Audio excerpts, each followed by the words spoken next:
அன்பான மக்களே, நம்மளோட விஜய் காவேரிக்கு இவங்களுக்கு நடந்த மாதிரி விஜய் காவேரிக்கு நடந்தா செம்மையா இருக்கும் அப்படிங்கிறதான் என்ன அப்படின்னு சொல்லி பார்த்தீங்க அப்படின்னா, இப்போ அய்யனார் துணியில் வந்துட்டு சேரனும் சோழனும் நிலாவும் வந்து பீச்சுக்கு போயிருந்தாங்க இல்லையா, அது மாதிரி நம்ம விஜய் காவேரி தனியாக மீட் பண்ணி பேசுகிற மாதிரி ஒரு சீன்லாம் கொண்டு வந்தாங்க அப்படின்னா நல்லாயிருக்கும் அப்படின்னு தோணுச்சு.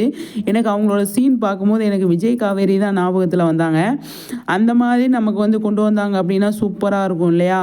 என்ன மக்களே சொல்கிறீங்க? இன்னைக்கு வந்து அயனார் துணியில் வந்து செம்மையாக வந்து அவங்க போஸ நல்லா இருந்தது. அது மாதிரி வந்து விஜய் காவேரிக்கு எடுத்தால் செம்மையாக இருக்கும் அப்படின்னு எனக்கு தோணுச்சு. கண்டிப்பாக வந்து இதை கன்சல்ட் பண்ணுங்கள். டீம், டைரக்டர் எல்லாருமே வந்து விஜய் காவேரியை கொஞ்சம் தனியாக மீட் பண்ண வைங்க. அவங்க ரெண்டு பேர்த்துக்கும் டைம் ஸ்பெண்ட் பண்ணுறதுக்கு வாய்ப்பு கொடுங்க. இப்போ விஜய் காவேரி டைம் ஸ்பெண்ட் பண்ணுறதே கிடையாது. அவங்க ரெண்டு பேருமே வந்து எங்கேயுமே போகிறது கிடையாது. எங்கள் வீட்டில் கூட பேசுறது கூட கிடையாது. ஃபோன் கூட பண்ணி பேசுறது கிடையாது. அந்த மாதிரி ஒரு தள்ளியே வச்சுருக்காங்க இல்லையா? அதனால் வந்து விஜய் காவேரியை கொஞ்சம் தனியாக மீட் பண்ணி இந்த மாதிரி பீச் லொக்கேஷன்லலாம் கொண்டு போய் அவங்கள ஷூட் பண்ணுங்கள். அவங்க ரெண்டு பேர் தனியாக உட்காந்து பேசுகிற மாதிரி நீங்கள் வந்து ஒரு சீன்லாம் கொண்டு வாங்க. நல்லாயிருக்கும் பார்க்குறதுக்கு. இப்போ சோழ நிலாவை பார்க்குறதுக்கு எப்படி நல்லா இருந்தது இல்லையா?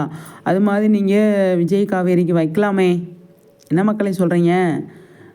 ஆமாவா இல்லையா? வச்சா நல்லா இருக்குமா நல்லா இருக்காதா அப்படின்னு நீங்கள் உங்களோட கருத்தை பதிவு பண்ணுங்கள் கமெண்ட்ஸில். அதை பற்றி நம்ம டிஸ்கஸ் பண்ணலாம். ஆனால் எனக்கு தோணுச்சுங்க, நிச்சயமாக வந்து விஜய் காவேரிக்கு வந்து இந்த மாதிரி லொக்கேஷன்லாம் வச்சு செம்மையாக வந்து அவங்க ரெண்டு பேர் தனியாக டைம் ஸ்பெண்ட் பண்ணுற மாதிரி இருந்தால் நல்லாயிருக்குமே அப்படின்னு காலைல சீரியாக பார்த்தோன்னே எனக்கு வந்து நிலாவும் சோழனை பார்த்தோன்னே எனக்கு அதுதான் தோணுச்சு.